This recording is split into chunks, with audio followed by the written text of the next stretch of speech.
Okay, I've built the 7-band graphic equalizer. There's the 7 sliding potentiometers. You can slide the higher frequency up and the lower frequencies. You can change how much of certain frequencies are going through. So it's like one of those things where you adjust the bass, the mids and the treble, but it's got 7 of them. It's powered by 2 lithium batteries, 7.2 volts. Well, it's more like 8.4 volts when they're fully charged, because they'll both be 4.2. Actually it'd be like 8.2 volts, because they're around about 8.1 volts after you've disconnected them from the charger. But yeah, I've got some capacitor, I've got a resistor capacitor network right there for the different frequencies, and I've done it so the capacitors go into an IC socket, so you can unplug them and change the frequencies. So really you could switch it around, you could be a bit of a joker and have the low frequencies there and the high frequencies there, but who's going to do that? Whoa.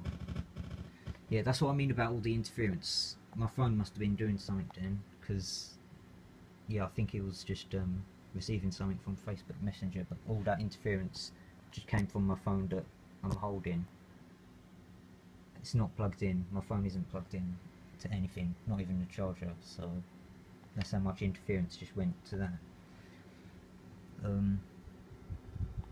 So yeah, it works on an LM386 chip.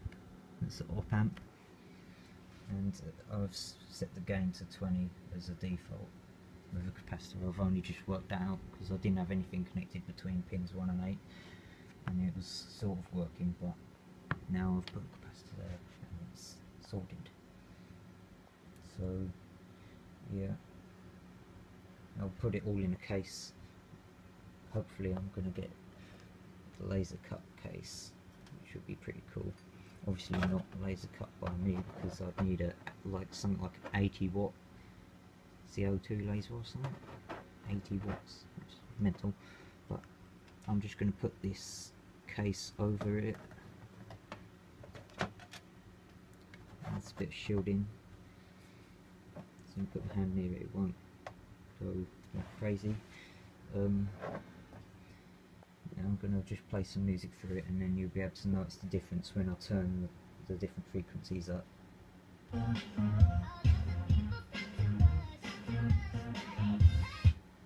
Okay, now I'm going to turn that bass one right up to the top.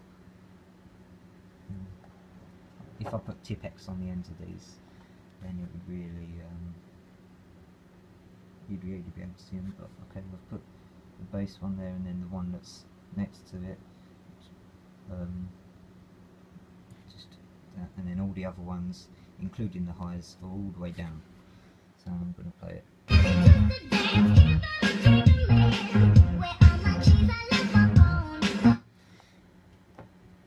Now just go back to normal, all the way down. I'll turn the high frequencies up. I've put 3 at a slanted angle like that. I'm using the torch because the light's coming from my window there, and you can't really see it cast a shadow on it, so yeah, that's how I've got it. The 3 of the highest ones are diagonal shape.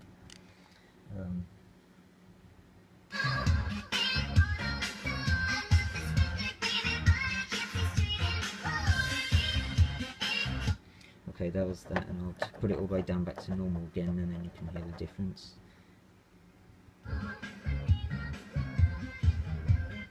So you could definitely hear that the treble on that last one that was before that was a lot higher, because I turned the treble up on this. Wait. Yeah, turn that side up. So you can have it mixture however you like. You could have it all bass and then turn the treble all the way down, or whatever you want.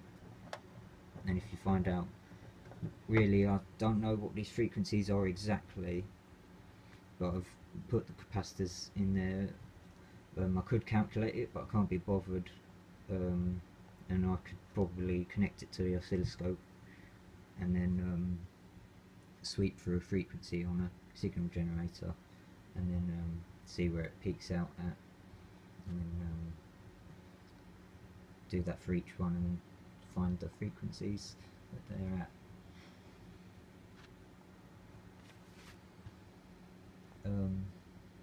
Yeah, so that's about it. I've just turned it right and make it a U shape. I've made that a U shape.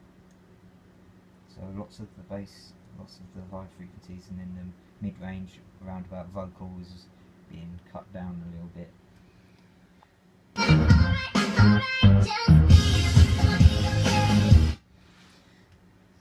So yeah, it works really well now.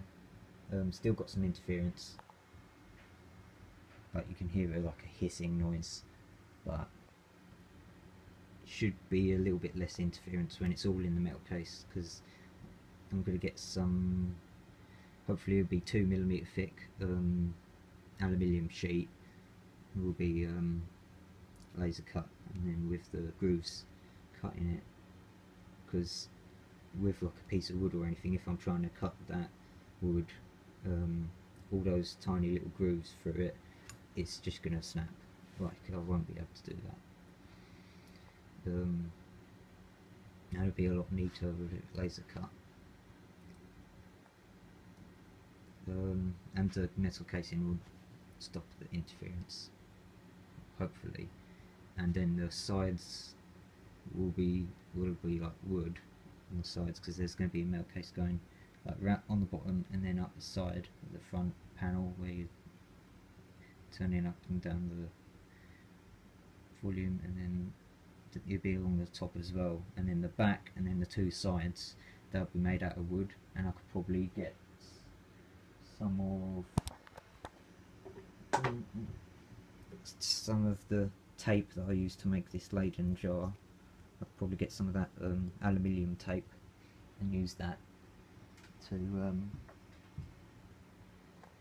reduce the noise there as well. So yeah, I guess I'll see you in the next video. This video is dragged on a lot longer than I thought, but yeah. Alright, see you in the next video.